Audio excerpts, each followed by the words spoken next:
Happy Let's Talk About It Tuesday. I'm Georgette. I'm the mom. And I'm TJ. I'm the son. And we both study and work in the field of psychology, and we are passionate about sharing what we know with you so that you can live your best life. So today we're going to talk about sacrifice, right? You sacrifice. I find sacrifice an interesting topic because you would think that evolutionarily speaking, as humans, we prioritize our own needs, and we really wouldn't do this a lot, right? We wouldn't sacrifice a lot? You don't think we would? Think so, no. No, I would say no. We always put ourselves ahead. Well, not if we always treat short-term gratification much more important than long-term gratification, which we tend to do. Yeah, that's a good point. And also the level of the sacrifice, there's different degrees. So, yeah, I think that you make a very good point. As it turns out, because we live in a society and cooperation is essential, that in the long term, it's more advantageous for us to make sacrifices. So compromises. Yeah, of course. Yeah, very good. So instead of focusing on our own needs, we very often will be more cooperative. Well, there almost has to be a sacrifice that goes into any type of like positive behavior. For example, when you're trying to start exercising, right? There's going to be some level of sacrifice because you're going to sacrifice a couple hours of sleep or some hours of TV or some hours of some other behavior that could get a decent amount of dopamine, but a little bit quicker without the ability to sustain it for a longer period of time. So you got to sacrifice to get to the good types of things in life. I think it's almost essential. It's interesting when we don't even articulate it, but our brain is always thinking about the return on investment, right? Mm-hmm. And oftentimes that return on investment, it's only looking at the here and the now at this moment. Yeah. Right? That's oftentimes why we feel compelled to do, less beneficial behaviors because it's easier. Right. Right. So interesting thing about sacrifice, the more genetically related we are, the more we are willing to help. It's called Hamilton's rule. And again, the underlying reason for that is self-preservation of our genes, our genetics. That's keeping the family line going subconsciously. Yeah. That's trippy. But then you might wonder, well, why do people go into these professions that by definition require sacrifice, these helping professions? And it's because even though somebody may not be related to you, relatively speaking, see what I did there, relative? They're more related to you than someone outside of those categories. So I might go fight for my country because I'm an American and genetically, I have more in common with people who are Americans than other countries. So group mentality. We have a video on that. Yeah, for sure. There are 4 different kinds of evolution-based approaches to understanding selfless behavior. One is kin-selected, which is what we've been talking about. Explains why new parents give up sleep to care for a newborn. Why parents make that sacrifice. Because purposefully, it's a lot more beneficial, especially primitive, to raise someone successfully as opposed to some of these other, types of avenues, I guess you could say. Yeah.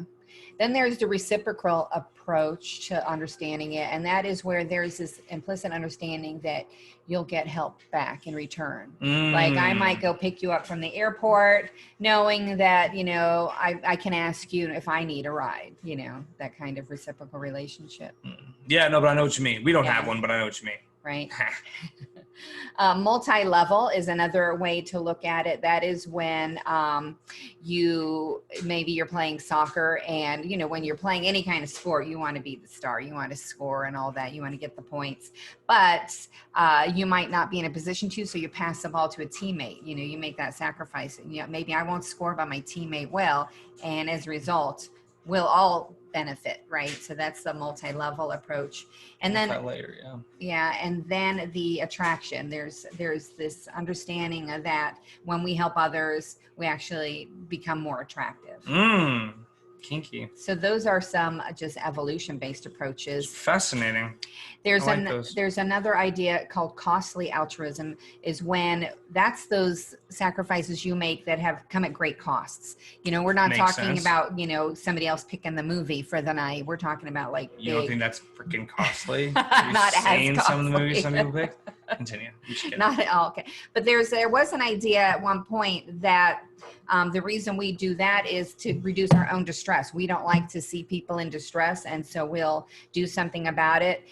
The other side of that is that we make those choices as a part of a compassionate desire to relieve somebody else's pain. And as it turns out, the latter, the compassionate desire, is really the driving force behind why we will put ourselves at great risk for other people. So You feel more helpful. you feel more confident in your ability to help others than you do yourself. Yeah. Ooh. So how can you increase compassion, right? How can you increase that compassion? Broadening your social networks, right? Actively taking someone else's perspective. We talk about that quite often, actually. Meditation. Those are the three big, the primary ways that they say that you can increase your compassion. Ways, do you feel like you wanted to say I was something? thinking about it. No, I think I'm good. I mean, broadening social networks actively. No, I get it. Keep going. So if you feel like you want to make more sacrifices, we are called to humbly serve and love with our actions as Christians. If you're not Christians, you might have some other belief that kind of lines up with that as well. But specifically as Catholics, we're usually called to use our time, talent, and our treasures. That's how they divide it. So be thinking about ways that you can give that may not be what you normally would assume is a way to serve. Maybe you don't have time, so you can donate some money. Maybe you don't have money, you donate your time. So there are other ways that we can serve and we can give and make those sacrifices. Yeah, kind of outside of that. I think I'm good there too. Now, can you be too selfless? Yes, it is. And this is where I think it's really gets kind of interesting because you always want to understand your motivations. Why are you the one that's stepping forward and doing something at this particular time? Do you genuinely want to help, or do you feel some kind of an obligation to help, right? Because what happens is if you are not fully invested in the cause, you're going to end up feeling resentful and you're going to get burned out, right? Here's another reason why you might be giving of yourself and it's not necessarily genuine. Maybe you're looking to get approval from somebody, or maybe you're trying to make yourself look better, which that's never a good idea either, because then you're basing your self-worth on other people's opinions of you, which, we've talked about is probably not the best thing either. Have you ever felt yourself, or have you ever made a sacrifice that and thinking back on it, it wasn't probably the best use of your time at that particular moment? I think that'd be impossible not to have an example of something like that. I'm sure we've all have examples of that. Yeah. So yeah, you could always look back at times you made sacrifices that probably weren't necessary, of course. Right. But you're called to do and have a good intention at the time. So if the intention was in a good direction, then that's the only thing that matters. The only thing that was missing was context, which sometimes you have to unfortunately learn along the way.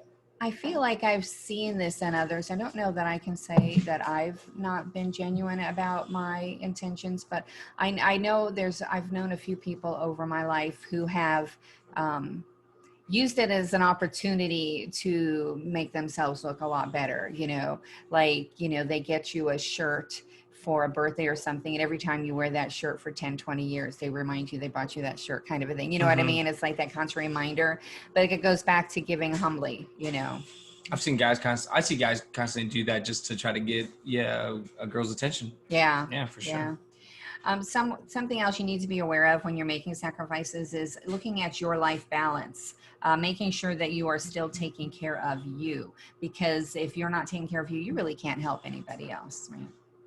We talk about that a lot in helping professions. Yeah. Balance, self-care acts. You need to help yourself a certain amount in order to help out others. So you have to establish that before you just keep on going at this pace that could possibly burn you out. And boundaries too, right? Setting those boundaries. The other thing you need to do when you're thinking about your selflessness is observe other people's reactions to your generosity. And when I first read that, I thought, what the heck are they talking about? But just because you can help doesn't mean you should help. When you think about it, there are times when it actually could be insulting to somebody else if you extend a hand when they didn't ask for it. So you really have to um, have this high level of emotional intelligence and really um, sometimes approach it slowly and carefully. Yeah.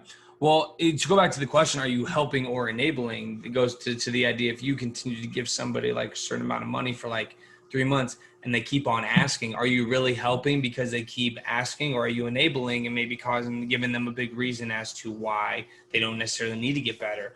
And by taking that away, could you possibly be helping them more? Because what we've seen in life is that when people are forced to get down to as close to rock bottom as possible, the greater likelihood of them, finding a way to survive and get out of it. So are you, it's a fine line. And once again, when you really need to consciously kind of go over, because we don't necessarily do this, but are you at this point just enabling something to continue, or are you helping by helping them out and telling them, oh, this will be the only time, or maybe this other time will be the next time, or the last time, but you need to learn this X, Y, and Z. So Right. that's what I would say. Intention. Yes, intention. So the other thing to consider about your level of selflessness is how are you feeling when you help? And this one, I first didn't understand what they meant either, but then as I looked into it more, um, sometimes I have to personally know that it's okay to say no. Because I have a hard time with that. If somebody asks me to do something, I will do it. Mm-hmm. Pretty much will always do it. But I have to realize that sometimes I do feel put upon.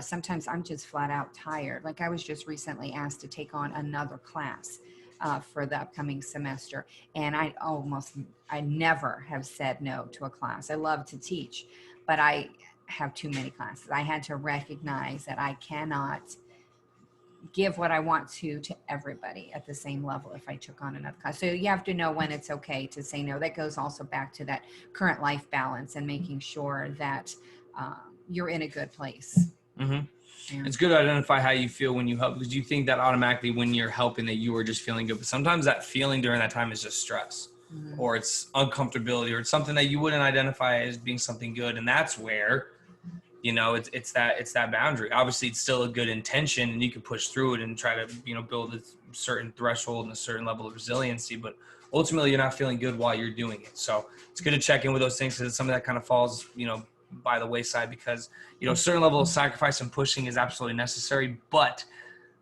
if you're doing it too much, there's only so much you can take at a given time. Right. All right, so this week we are encouraging you to think about the sacrifices that you make, think about the motivations behind your actions, and make sure that your actions are being received well. Also, assess your own life and make sure you are taking care of you first. You are not having a good, productive day if you are not making some level of sacrifice, right? I'm sacrificing a couple hours of sleep so I can get my workout in early. I'm sacrificing a couple hours of TV so that I can read. I'm sacrificing a couple hours of sitting around and relaxing and meal prepping for the week. And every time you sacrifice and do a positive behavior like that, the more that you are subconsciously creating a positive script that you believe about yourself, self-confidence, self-esteem. So make some sacrifices, stop avoiding them. They're necessary. Get out of my face. See you next Let's Talk About It Tuesday.